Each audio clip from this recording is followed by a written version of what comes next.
Hey guys, it's Calee Shea. Welcome to my channel. If you've never been here before, I am a holistic health coach and I focus on women's hormones, and I'm also a sex educator. And today's topic is a great one. It is on vaginal yeast infections, which is very near and dear to my heart. I love admitting that to the internet. But I had chronic yeast infections for years, and if you've ever had one, you know how fucking miserable they are. So I'm going to hit you with all the details, the ins and outs of yeast infections, and educate you. So let's get to it. If you like today's video, please give it a thumbs up, subscribe, comment, let me know, leave me questions, give me topic ideas. I love hearing from you. I love getting feedback, and I love knowing that you enjoyed the video. So let me know. So the first thing I'm going to start with is what are vaginal yeast infections and kind of what's going on when we have one. So a vaginal yeast infection is essentially when Candida albicans, which is the yeast that grows to produce a yeast infection, kind of overpopulates in your vagina. So we have a healthy balance of bacteria, fungus, yeast that all just live in like happy harmony down there.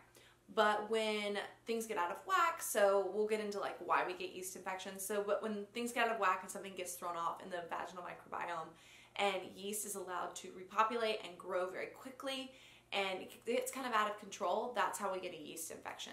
Up to 75% of women will experience a vaginal yeast infection at some point in their lives, and a lot of those can end up being recurring, and that just becomes an entire mess in itself because that means you have a Candida overgrowth in your body. A common misconception about vaginal yeast infections is that they're an STD. Well, that's not necessarily true per se. If you do choose to have intercourse with a male partner while you have a vaginal yeast infection, they could get a rash from the interaction. And a condom won't prevent that because the base of the dick is exposed. So you could pass a rash to your partner. I don't recommend having sex when you have a yeast infection just because it can be so painful. It can irritate the skin. It is really bad for the healing process. So I just would urge you to just to avoid it while you have a yeast infection. Now that we know the source of vaginal yeast infections is your vaginal microbiome being thrown off, I'm going to read you a list of all the things that can cause that to happen. Antibiotics, cortisone, other drugs, pregnancy, marijuana use, birth control pills, sugar, douching, like the floral douching and the stuff that's like smell prevention, all that is bullshit.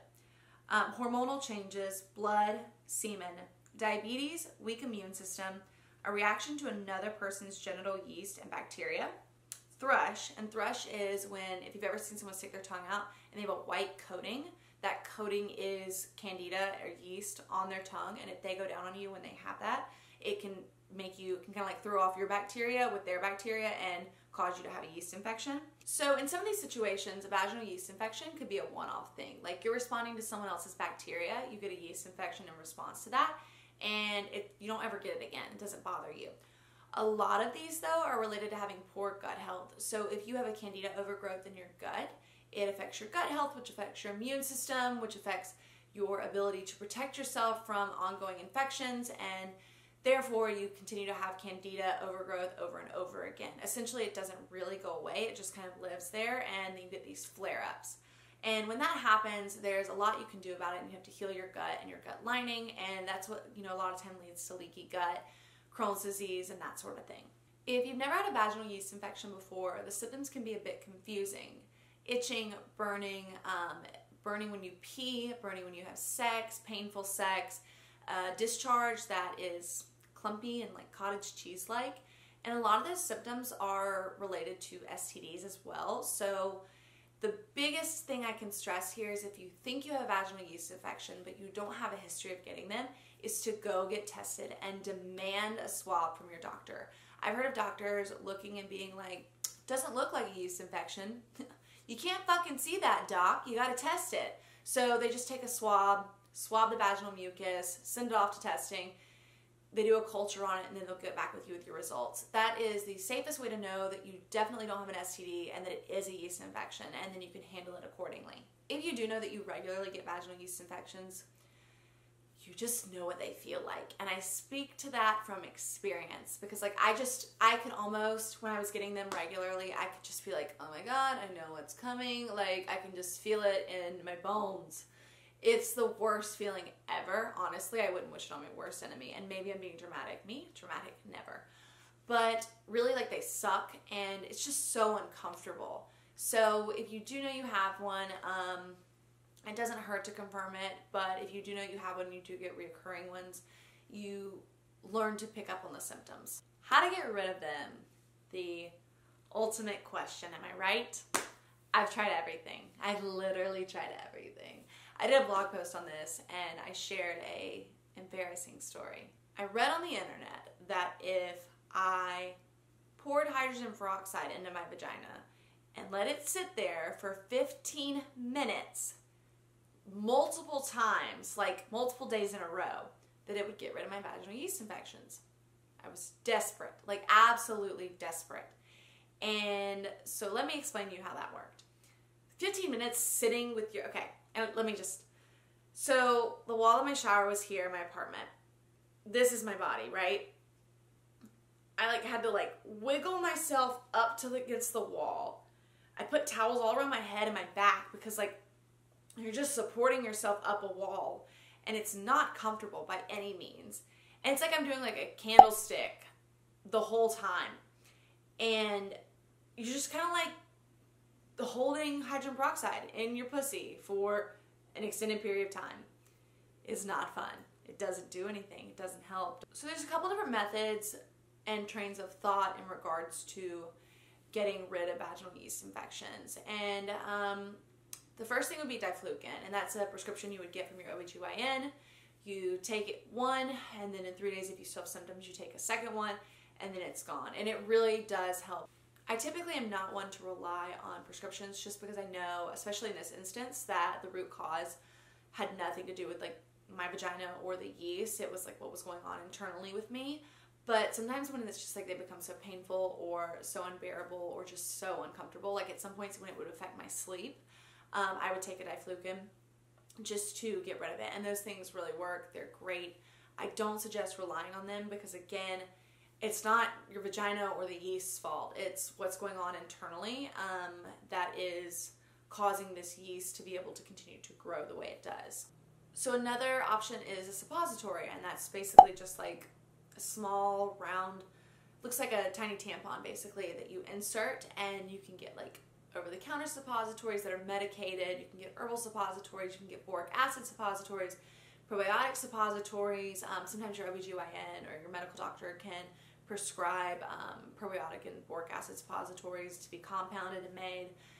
There's lots of options for that, and you just basically insert it and it helps medicate directly in your vagina. Something else to note if you are having sex with a vaginal yeast infection is that if you're using suppositories or fungal creams, that the oil on those can wear down the rubber in condoms and diaphragms, so it's not safe to have sex with those if you're using those creams. One of the best ways that I found to manage symptoms while I had an infection was medicated douching. Don't you love seeing one of these?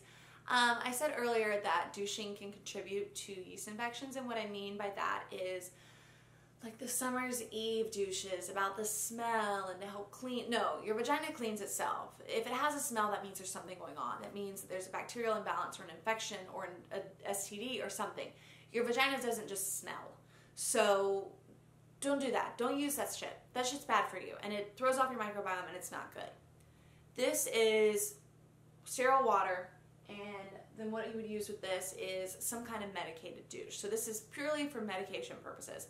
This one that I love is, oh shoot, this is the wrong one. I grabbed the wrong one. So the medication I like to use is by Wise Woman Herbals, and it is a golden seal liquid. You pour just a little bit in here, mix it up, and medicate. It might burn. I'm going to be honest with you. It's not always comfortable. I have found that the worse the infection, the more uncomfortable the medication process is. It's like, you know, when you pour hydrogen peroxide in an open wound. I imagine it kind of like that. Doesn't that really make you want to do it? So I really think that this helps in the same way that suppositories can help. So if this isn't something you're interested in doing, don't worry about it. If you want, I can walk you through it. This goes in your vagina, you squeeze. Water comes out, squeeze again, water comes out, over and over again until there's no liquid left. And This is a brand that I really like. I got it at CVS. It's called Yeast. And I'm not necessarily a huge fan of, like I said, boxed, Summer's Eve, that kind of shit. This is a homeopathic formula, and it has a like little medicated packet. This has got witch hazel, stone root, sodium barberry, which is good for temporary relief from itching, burning, all of these symptoms that kind of go along with vaginal yeast infection. The good news is the average yeast infection is typically mild and it will go away on its own. It's just like, how do you make yourself comfortable enough to deal with the symptoms while your body heals? Last thing I want to touch on is how to prevent vaginal yeast infections in the future. Not wearing wet bathing suits, changing your underwear if you're sweaty or you've had a sweaty workout, focusing on your gut health, being mindful of your partner's health. That's huge, and I'm all for having sex, girl. You go get it. But just be mindful of like whose bacteria you're allowing into your body. Those are really major things to focus on. Wearing cotton underwear can be helpful in preventing yeast infections, and allowing your pussy some time to breathe, man. Just don't keep it all tight and everything all the time. Don't you like the way I wear things sometimes? It's great. But just don't keep everything so constricted all the time. One of the best ways to prevent vaginal yeast infections long term is to focus on your gut health, which would mean focusing on diet and lifestyle factors. So getting enough sleep, managing your stress, eating a good clean diet of fruits, vegetables, nuts, oils, meats, and watching your intake of like refined sugary foods. Candida feeds on sugar, so there's actually been tons of studies done that show that women who eat more sugary foods more consistently tend to have yeast infections more often. So just being careful of your diet, and especially when you do have an infection, like managing what you eat really closely, like having lots of broths and warm soups and gut healing foods so that you're not feeding the infection. What not to do with vaginal yeast infections? Don't douche if you're worried about a smell or anything. We've covered that, but just like I can't emphasize it enough. Like, don't do that. Do not worry about the smell. Worry about what's going on that's causing the smell. Don't have sex if you can help it. It just is not great for the healing process, and in the end it can be really painful for you and really negative for your partner. And don't insert random things into your vagina. Like I've read, inserting parsley or inserting garlic or putting in yogurt. Don't do that. Just stick to the basics. Talk to your medical provider. Talk to someone who is qualified to talk to you about this, and educate yourself. You know, read about it, research it. You do not have to rely on everyone else to provide you with the information that you know works for your body. So go out and find what feels good for you and what makes sense to you and your body. And if you have any questions, like I said, feel free to reach out to me. Feel free to message me on social media. I am happy to help with this stuff all the time. I have a blog post on this as well, linked with products that I liked and kind of my journey with vaginal yeast infections that I will leave below. And I hope you like this video. So thanks for coming and watching this, and I appreciate your support, and I hope this helps. Bye. I feel like I always end this so abruptly because it's like, bye. So maybe I'll put some bloopers at the end.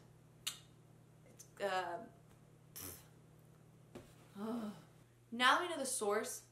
Okay, words are hard. Misconception about vaginista? Good. So a common misconception about of the dick. So because the base of your dick